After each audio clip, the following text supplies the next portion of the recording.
Here are my easy ways to keep your garden and plants looking fresh through the holiday season. Hello, I'm Jane Moore and welcome to the August STIHL Garden Guide.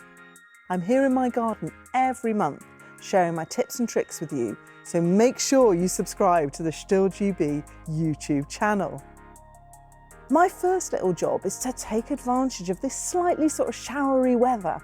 I'm putting some of my houseplants outside for some fresh air, or if it's raining, a good wash and a bit of a drink too. Most houseplants love a bit of fresh air wafting through their leaves, so I'll leave this one outside for a few hours to enjoy the breeze.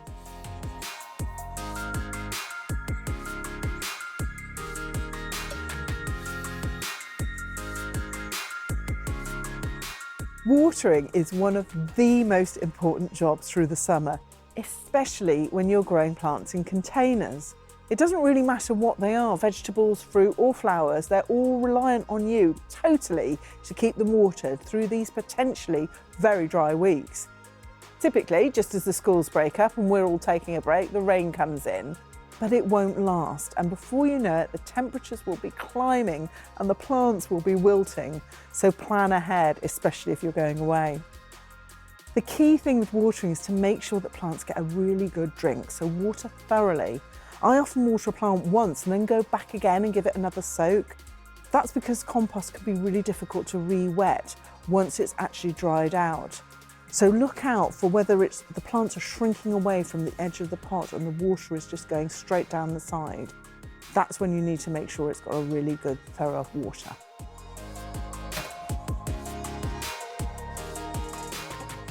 My 5 top watering tips are: water early in the morning, or even better, late in the evening, so the sun doesn't just burn off all that moisture away. Watering in the evening means that plants have all night to take up that valuable water. If you've got a lot of pots or a newly planted garden, it might make sense to invest in an automatic system. This is brilliant if you're going on holiday, and these drip or trickle systems are often exempt from hose pipe bans too, as they're not wasteful of water, although you'll need to check with your local water authority to be on the safe side. Collect water where you can in water butts, or use grey water from washing up. Don't worry if it has detergent in it, that will actually help the compost to absorb water.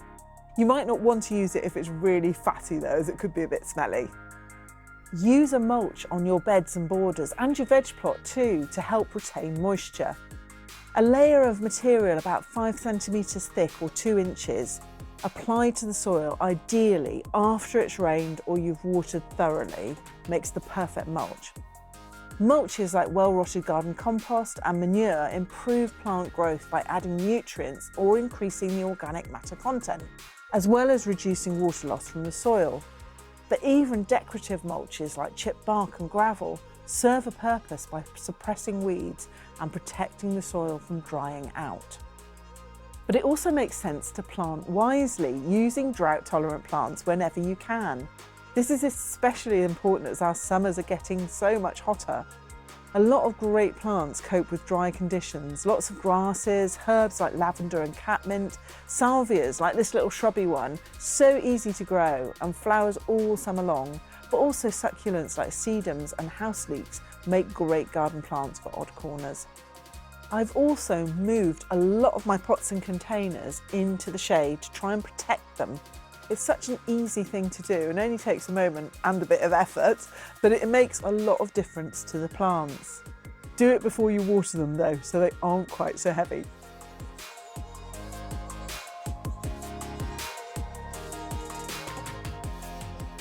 High summer is a brilliant time to take cuttings of lots of your favourite plants.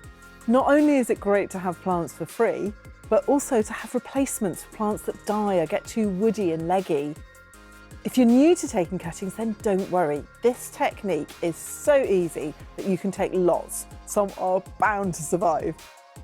My foolproof plants to propagate are things like pinks and penstemons, but fuchsias and pelargoniums are really easy too.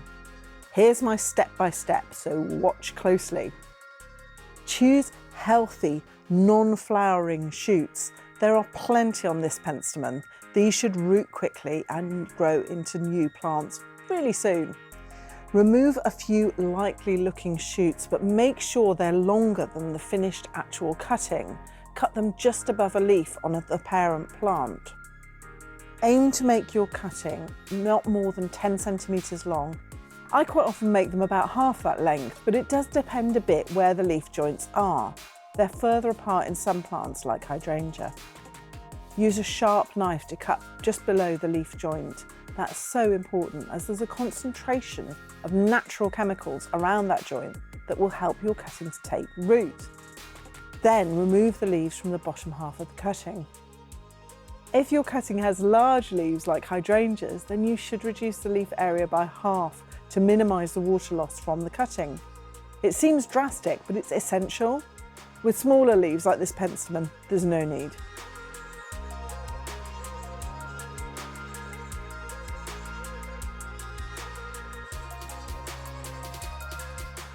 You might want to use a rooting compound. It does help to speed up the process, but again, it's not really necessary. If you do use it, dip the base of the cutting in the powder and tap off any excess. Insert cuttings into small pots of moist cutting compost, keeping the lower leaves just above the compost level. I usually use a dibber, actually a pencil, to make the hole for the cuttings. Then cover them with a plastic bag. You can use a couple of sticks to keep it clear of the cuttings if you like, and tie it securely. Place your cuttings in a warm position out of the direct sun. Don't forget to take the poly bag off every day, shaking out any moisture inside to stop it getting too steamy, which might lead your cutting to rot. It will take about 4 to 6 weeks for your cuttings to root.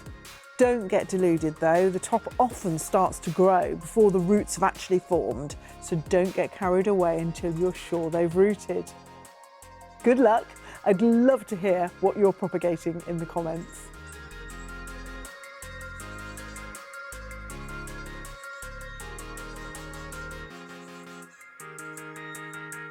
It is so tempting to cut back all the plants that have finished flowering, but these seeds are brilliant for birds. We get all sorts of little birds creeping about, picking up seeds in the cover of all this screening foliage. The gardener in me is itching to cut it back, but the wildlife fan says leave it be. So I reached something of a compromise with myself by staggering the cutting back, doing a little bit each week. I'm also leaving lots of plants to form seed heads now that we're getting into late summer. I know, it was all about deadheading a month or so ago, and I'm still deadheading all my pots and my window box without fail. But as the days shorten, a plant's natural reaction is to try to set seed, and it's a good idea to let some of them do just that. Things like lavender, verbena and globe thistles, in fact any sorts of thistles at all, will provide food for birds and small mammals like mice. Of course, there's always more to do in the garden, but that is my roundup of tips for August. I hope I've given you some ideas. Do let me know what you're up to in the comments, and don't forget to subscribe to the STIHL GB YouTube channel for more ideas in September. See you then.